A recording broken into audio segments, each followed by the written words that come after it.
नमस्कार दोस्तों, आप सभी का स्वागत है हमारे YouTube चैनल मान्या लाल किताब रेमेडीज़ में। आज मैं आपके साथ बात करने जा रहा हूं वृश्चिक राशि के बारे में और आज का मुख्य टॉपिक होगा अप्रैल 2024 का महीना। ग्रहों का महापरिवर्तन होगा इस महीने दोस्तों, और ये जो ग्रहों का परिवर्तन होगा ये कहीं ना कहीं किसी ना किसी रूप से वृश्चिक राशि के जातकों के ऊपर कैसा असर डालेगा, इसके ऊपर हम आपके लिए ये वीडियो लेकर आए हैं।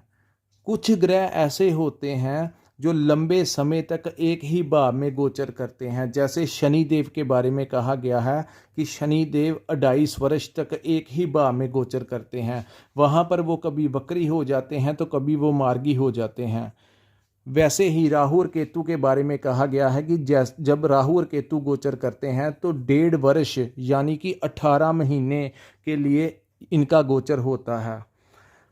वहीं देवगुरु बृहस्पति जो है वो 1 वर्ष से कुछ समय अधिक तक एक ही भाव में गोचर करते हैं। लेकिन दोस्तों, हम हमेशा आपके लिए मासिक भविष्यफल क्यों लेके आते हैं, इसके बारे में आपको बताता हूं कि कुछ ऐसे ग्रह जो हर महीने अपना भाव बदलते हैं और उनका भाव का जो परिवर्तन होता है, जैसे जैसे वो अपना भाव बदलते हैं वैसे वैसे हमारी ज़िंदगी में कुछ बदलाव हमें देखने को मिलता है। इसीलिए कहा जाता है कि समय जो है वो एक जैसा नहीं रहता। कई बार लास्ट मंथ हमारी इनकम बहुत अच्छी होती है और अगले महीने हमारी इनकम अच्छी नहीं होती। तो ऐसा क्यों कि मेहनत भी करते हैं, सब कुछ वैसे ही चल रहा था, लेकिन अचानक से परिस्थितियां बदल जाती हैं। तो ये ग्रहों का प्रभाव होता है। हो सकता है कि पिछले महीने जो ग्रहों का परिवर्तन था वो अच्छा होता है और इस महीने ना हो, या इस महीने अच्छा होता है पिछले महीने की सेल अच्छी ना हो, या सर्कमस्टेंसेस बदलते हैं। तो इसीलिए हम आपके लिए हर महीने जो है वो राशिफल लेके आते हैं। सो दोस्तों, आज का जो विश्लेषण है, इस विश्लेषण को आपने ध्यान से सुनना है, क्योंकि ये जो विश्लेषण होता है दोस्तों, ये ऐसे ही नहीं वीडियो पोस्ट कर दी जाती। इसके लिए अलग अलग ज्योतिषों से सलाह मशवरा किया जाता है। इसके लिए किताबों का ज्ञान लिया जाता है, अपने गुरुओं से जो शिक्षा हमें प्राप्त हुई होती है। उसके अलावा जो कुंडलियों का रोज़ के रोज़ हमारे पास हजारों कुंडलियों का विश्लेषण जो है उनको किया होता है। ईश्वर की कृपा से जो ज्ञान अर्जित होता है उसके प्रभाव के अनुसार हम आपके लिए एक वीडियो लेके आते हैं। सो दोस्तों, इस वीडियो में आपको बताऊंगा कि आपका आर्थिक पक्ष कैसा रहेगा। अगर आप व्यापार करते हैं तो वहां पर आपकी स्थितियां कैसी रहेगी, क्योंकि अगर दोस्तों जीना है, ये बात चाहे अच्छी है चाहे गलत है, सबसे ज़्यादा जो ज़रूरी है ज़िंदगी के लिए वो धन की आवश्यकता होती है। अगर धन पास हो तो हम अपना परिवार भी चला सकते हैं, सब कुछ ले भी सकते हैं। सो धन के लिए इसीलिए हम सबसे पहले जो टॉपिक लेके आते हैं वो जिससे हम अकेले प्रभावित नहीं होते, हमारे बच्चे, हमारे माता पिता, हमारे पार्टनर, हर चीज़ जिससे प्रभावित होती है वो धन होता है। इसीलिए सबसे ज़्यादा जो फोकस होता है वो हमारी इकोनॉमिकल स्थितियों के ऊपर होता है कि अर्थव्यवस्था हमारी इस महीने कैसी रहेगी। सो दोस्तों, उसके बाद बताएंगे कि अगर आप नौकरी करते हैं तो वहाँ पर हालात कैसे रहेंगे। अगर आपके ऊपर कोई कोर्ट केस चल रहा है, अगर आपकी सेहत ठीक नहीं है, अगर आपकी शादी नहीं हुई या शादी होने वाली है, मैरिज लाइफ कैसी रहेगी। अगर आप अब्रॉड में गए हुए हैं, अगर आप फॉरेन में हैं या जाना चाहते हैं तो कैसे क्या होगा, इन सभी पहलुओं के ऊपर हम वीडियो लेके आए हैं। सो दोस्तों, हर एक पक्ष को आपने डिटेल से सुनना है, कोई भी चीज़ मिस करने वाली नहीं है। इसलिए कृपया इस वीडियो को स्किप मत कीजिए और अंत तक देखिए। ये जो आज की वीडियो है ये चंद्र राशि के ऊपर आधारित है, क्योंकि चंद्रमा जो है उसका सबसे ज़्यादा प्रभाव हमारी ज़िंदगी के ऊपर होता है। अगर हमारी कुंडली में चंद्रमा किसी अच्छे भाव में स्थित हो तो वो अलग ही राजयोग का निर्माण करता है। इसीलिए चंद्रमा का अधिकार क्षेत्र जो है वो सबसे ज़्यादा है, क्योंकि 70% हमारी जो बॉडी होती है वो जल से बनी होती है। सो जल का सीधा संबंध चंद्रमा से होता है। लेकिन दोस्तों, जहाँ पर 8 नंबर लिखा है ये आपकी चंद्र राशि है। वृश्चिक राशि। और चंद्रमा के बारे में हम ज़्यादा नहीं कह सकते क्योंकि हर 1.25 दिन बाद ये अपना भाव बदल लेते हैं। कभी कभी आपने देखा होगा महीने में ऐसे दिन आते हैं जब अचानक से बड़ा लाभ हो जाता है, हमने सोचा भी नहीं होता, तो चंद्रमा करवाता है। कभी कभी मूड स्विंग हो जाता है, बिन मतलब का ही तनाव आ जाता है, तो वो भी चंद्रमा के कारण ही होता है। अब हम बात करेंगे आपके लगन से चतुर्थ भाव में। दोस्तों कर्म स्थान चतुर्थ भाव जो होता है हमारी माता का भाव होता है। चतुर्थ भाव वाहन का भाव होता है, सुख का भाव जिसको बोला जाता है। उस भाव में दोस्तों शनि जैसे ग्रह का बैठना, लेकिन अप्रैल महीने में वहाँ पर मंगल भी आ जाएंगे। सो यहाँ पर जो सबसे बड़ा लाभ आपको दिख रहा है, क्योंकि आज मैं आपको सबसे पहले वो पक्ष रखूंगा क्योंकि वृश्चिक राशि के लोगों को बहुत परेशानियां चल रही हैं, क्योंकि कर्म स्थान के ऊपर सीधी शनि की दृष्टि पड़ रही थी जिसकी वजह से बहुत परेशानियां आ रही थी। लेकिन जैसे ही मंगल यहाँ पर आ गए, अप्रैल महीने में आपको प्रॉपर्टी से रिलेटेड कोई लाभ मिल सकता है। जिन लोगों का प्रॉपर्टी के साथ कोई विवाद चल रहा था तो वो आपकी फेवर में आके आपको या तो आपकी बिक जाएगी या आप परचेस कर लोगे। ऐसी संभावनाएं जो हैं वो इस समय दिखाई दे रही हैं। इस समय आपकी माता की सेहत में जो दिक्कतें आ रही थी, जो उनके हेल्थ में दिक्कतें थी, उनमें कुछ ना कुछ सुधार होता हुआ दिखाई देगा। इस महीने आपको कोई वाहन का बड़ा सुख मिल सकता है। अब हम दोस्तों शनि और मंगल एक ऐसे शत्रु ग्रह हैं, लेकिन कहते हैं कि जब ये किसी अच्छे भाव में युति बना लें तो आपको बहुत ज़्यादा फ़ायदा भी देखने को मिलता है। यहाँ पर जो युति बनी है ये कहीं ना कहीं आपको पिछले जो समय से चल रहे वाद विवाद और परेशानियां थी उसमें कहीं ना कहीं उन प्रॉब्लम से निजात दिलाएगी, क्योंकि यहाँ पर 23 अप्रैल तक का जो समय होगा शनि और मंगल इकट्ठे बैठे रहेंगे आपके सुख भाव में। मंगल अपनी पावर के साथ आपके सुखों में वृद्धि करेंगे। अब हम बात करते हैं दोस्तों जो सबसे ज़्यादा प्रभाव हमें ब्रह्मांड में दिखाई दे रहा है, और इस वीडियो में मैं आपको बताऊंगा कि किन दिनों आपने कुछ सावधानियां रखनी हैं। दोस्तों सभी को पता है कि 8 अप्रैल 2024 को सूर्य को ग्रहण लगने जा रहा है। उस दिन अमावस का दिन होगा। राहु जो हैं वो पूरे बल के साथ सूर्य देव को अपने अंदर निगल लेंगे। तो वो समय होगा जब ये इस युति का कुछ ना कुछ दुष्प्रभाव जो है वो देखने को मिल सकता है, क्योंकि राहु आपके पंचम भाव में बैठे हैं। दोस्तों जो आपको भारत की सियासत में दिखाई दे रहा है, बड़े बड़े नेता, किसी को जेल हो रही है, किसी के ऊपर कोई ना कोई एलिगेशन लग रहे हैं कि कोई अपनी पार्टी को छोड़कर दूसरी पार्टी ज्वाइन कर रहा है, कोई दूसरी को छोड़कर तीसरी पे जा रहा है। ये प्रैक्टिकल चीज़ें जो आपके सामने हो रही हैं, क्योंकि सूर्य जो है वो राजनीति के कारक हैं, सूर्य हमारे पिता के कारक हैं, सूर्य हमारी इज्जत मान के कारक हैं। सो बहुत बड़ी उथल पुथल जो राजनेताओं के बीच में लगी हुई है, उसका सबसे बड़ा कारण जो है वो इस टाइम जो सूर्य और राहु इकट्ठे हुए हैं एक ही भाव में, जिसको ग्रहण युति बोला गया है, इसका असर अकेले भारत में ही नहीं, यहाँ पर तो आप क्योंकि लोग भारत की सियासत में बहुत इंटरेस्ट रखते हैं तो आपको मैं प्रैक्टिकल एक उदाहरण दे रहा हूं, लेकिन ये उतार चढ़ाव जो है वो पूरे विश्व में दिखाई दे रहा है। सो दोस्तों इसका मैं अंत में बताऊंगा कि आपने इस युति के दुष्प्रभाव से कैसे बचना और किन दिनों में आपने पूरा ध्यान रखना है जिससे आपको कोई प्रॉब्लम जो है वो बढ़ ना जाए। इस टाइम दोस्तों 2 महायोग जो होंगे वो आपके बहुत ज़्यादा फेवर करेंगे। जो पिछले महीने 2-4 महीने से जो ज़्यादा दिक्कतें वृश्चिक राशि वालों को चल रही थी, क्योंकि कर्म स्थान पे शनि की दृष्टि थी, लेकिन दोस्तों इस समय क्या होगा, एक तो शुक्र देव जो हैं वो अप्रैल महीने में मीन राशि में गोचर करेंगे, जो कि शुक्र की सबसे उच्च राशि है। और जब ये गोचर होता है इसको मालवीय नामक राजयोग कहा जाता है। इस योग के दौरान अगर आप लोगों की शादी नहीं हुई तो आपकी घर में शादी का प्रस्ताव आ सकता है। जिन लोगों की लव लाइफ में आप कहीं पर घूमने जा सकते हैं, क्योंकि शुक्र जो है वो विदेश के भी कारक हैं। सो जिस भाव में ये युति वृश्चिक राशि के जातकों के लिए बन रही है, अगर वो इस महीने में अपनी फाइल प्रोसेस करते हैं, अगर वीज़ा अप्लाई करते हैं तो बहुत ज़्यादा चांसेस होंगे आपका वीज़ा लगने की।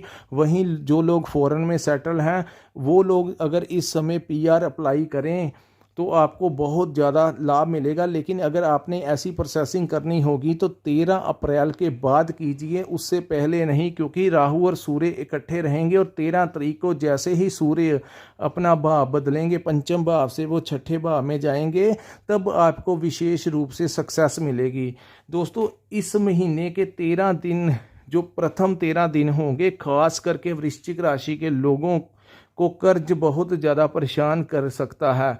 जिन लोगों ने कर्ज उठाया हुआ है तो लेने वाले आपके सिर पर चढ़ने की संभावनाएं जो है प्रथम 13 दिन बनाकर रखेंगे। वहीं कहीं ना कहीं हेल्थ से रिलेटेड आपको कोई मेजर इशू आ सकता है, सो अपनी हेल्थ का ध्यान रखिए। नहीं तो 13 प्रथम पहला दिन, क्योंकि दोस्तों जो दो ग्रह जो ठंडी तसीर के, जिनको ज्योतिष शास्त्र में बोला गया है, देवगुरु बृहस्पति और बुध, जब ये छठे भाव में दोस्तों बैठते हैं तो कहते हैं कि यहाँ पर कोई तामसिक ग्रह, कोई उग्र ग्रह, कोई अग्नि तत्व का ग्रह बैठ जाए तो बहुत अच्छा होता है। लेकिन जैसे ही यहाँ पर कोई देवता ग्रह बैठ जाते हैं तो इंसान को, कोई ठंडी तसीर के ग्रह गुरु, बुध, चंद्रमा, शुक्र बैठ जाते हैं तो इंसान को कहीं ना कहीं कर्ज से परेशानी, सेहत से संबंधी, शत्रुओं से बहुत ज़्यादा परेशानी का जो प्रभाव होगा वो 13 अप्रैल तक होगा। लेकिन उसके पश्चात जैसे ही सूर्य देव छठे भाव में गोचर करेंगे तो 2-2, 3-3 राजयोग आपके एकदम से आपकी फेवर में आ जाएंगे। 13 तारीख के बाद की जो परिस्थितियां होगी वो वृश्चिक राशि वालों के लिए गोल्डन टाइम साबित होगा। अचानक से परिवर्तन जिंदगी होती हुए आप देखोगे, आपने जो नहीं भी सोचा हुआ, जैसी ज़िंदगी अभी चल रही है, जो सिरदर्दी चली हुई है, रात को आप जो प्लान बना के चलते हैं कि सुबह मैं ऐसे करूँगा, आपका प्लान ही सक्सेसफुल नहीं होता, ऐसी स्थितियां आपकी बन रही थी। लेकिन 13 तारीख के पश्चात आप अपनी ज़िंदगी को अपनी आँखों से, जिसको चमत्कार कहते हैं कि ऐसा भी हो सकता है, तो वैसी चीज़ें जो होंगी वो आपके सामने आएंगी। और 1 महीना पूरा फेवर जो होगा सूर्यदेव करेंगे। और ये फेवर जो होगा, सबसे ज़्यादा कर्ज को उतारने के लिए कोई ना कोई आपके सामने कोई रास्ता निकलेगा। हेल्थ से जो रिलेटेड 13 तारीख तक आपने सावधानियां रखनी है। लेकिन उसके पश्चात जैसे ही सूर्य छठे भाव में जाएंगे दोस्तों, आपकी सेहत में सुधार आना शुरू हो जाएगा। वहीं पर आपकी कम्युनिकेशन स्किल्स, बुध दोस्तों थोड़े कमज़ोर ग्रह हैं, छठे भाव में इनको अच्छा नहीं माना गया। लेकिन जब ये अगर सूर्य साथ में हो जाते हैं तो बुध उनकी ही वाणी बोलनी शुरू कर देते हैं। सो जैसे ही सूर्य बुध का कॉम्बिनेशन होगा तो इस कॉम्बिनेशन को दोस्तों बुध आदित्य राजयोग कहा जाता है। ऐसा राजयोग, जो लोग राजनीति में हैं उन लोगों को विशेष कामयाबी जो होगी वो इस योग के द्वारा होगी। यहाँ पर आपको ध्यान रखना होगा कि आपकी, जब आप स्टेज पर जाएंगे तो आपको कोई स्पीच देनी होगी तो आपके मुख से ऐसी प्रभावशाली स्पीच निकलेगी कि सभी पब्लिक जो होगी वो आपकी तरफ आकर्षित हो सकती है। क्योंकि वृश्चिक राशि जो है वो मंगल की राशि है, तो ऐसे लोग जो होते हैं ज़्यादातर गवर्नमेंट जॉब से रिलेटेड होते हैं या किसी ना किसी रूप से राजनीति से जुड़े होते हैं, क्योंकि मंगल का प्रभाव ही ऐसा होता है इनकी ज़िंदगी के ऊपर। सो दोस्तों, वहाँ पर आपको 13 तारीख के बाद सक्सेस जो है वो आपको मिलने की संभावना है। लेकिन 13 से पहले जो सर्कमस्टांसेस होंगे उसमें कहीं ना कहीं मिला जुला जो परिणाम होगा वो मिलेगा। क्योंकि मेन दिक्कत आ रही है कि राहु जो है और सूरज की युति होगी जो पंचम भाव में होगी। पंचम भाव हमारे संतान का भाव होता है, पंचम भाव हमारे बुद्धि और विवेक का भाव होता है। सो संतान भाव के ऊपर ग्रहण का असर, तो दोस्तों यहाँ पर मैं आपको बताऊंगा कि इस युति से एक फ़ायदा आपको होगा कि जो काम आपके पिछले लंबे समय से अटके हुए थे उन कामों में आपको आपका फेवर होता हुआ नज़र इस समय दिखाई देगा। शुक्र की सीधी दृष्टि, मालवीय योग की सीधी दृष्टि जैसे ही भाग्य स्थान पे पड़ेगी तो आपका भाग्य उदय हो जाएगा। लेकिन उसमें बहुत ज़्यादा मजबूती जो होगी वो जैसे ही सूर्य निकल जाएंगे तब होगी। इस समय दोस्तों आप अगर लव लाइफ में हैं तो कहीं ना कहीं कोई अनबन क्रिएट करवा सकते हैं, क्योंकि इस भाव में आपकी बुद्धि और विवेक को भ्रमित कर सकती है ये युति। खास करके आपने ध्यान रखना है 6 अप्रैल से लेकर 13 अप्रैल 2024 तक, जब इस युति का प्रभाव बहुत ज़्यादा बढ़ जाएगा तो दोस्तों उस समय कोई भी मांगलिक कार्य नहीं करना, प्रॉपर्टी से रिलेटेड कोई साइन नहीं करने, कोई भी वाहन नहीं खरीदना, कोई भी आपने वीज़ा अप्लाई नहीं करना, किसी भी प्रकार का शुभ कार्य जो है नहीं करना। वहीं मैं बता दूं कि अगर आपने ट्रैवलिंग करनी है तो 6 अप्रैल से लेकर 13 अप्रैल तक इसको पेंडिंग कर देना। कोई भी ज़िंदगी का महत्वपूर्ण कार्य जब दोस्तों जब करना होता है तो उस समय किया जाता है जब दिन अच्छे हों, कोई शुभ मुहूर्त निकाल के शुभ समय पे इसीलिए किया जाता है कि उस नक्षत्र में करें कि आने वाले समय में कोई रुकावटें पैदा ना हो। सो इसलिए जो भी करना 13 अप्रैल के बाद करना।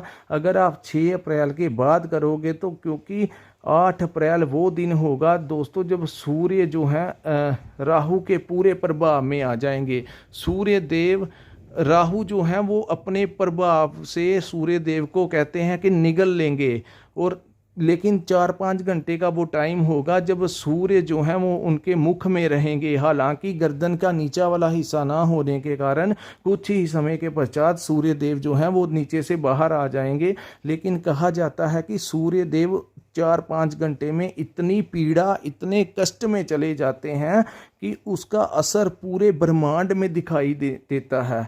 और जो असर दिखाई देगा उसमें जो जहाँ पर बड़े बड़े राजनेता प्रभावित होंगे वहाँ पर वृश्चिक राशि के जातक भी प्रभावित हो सकते हैं। सो ये समय आपने सावधानी पूर्वक निकालना है, कहीं परेशानियाँ जो हैं वो बढ़ ना जाए।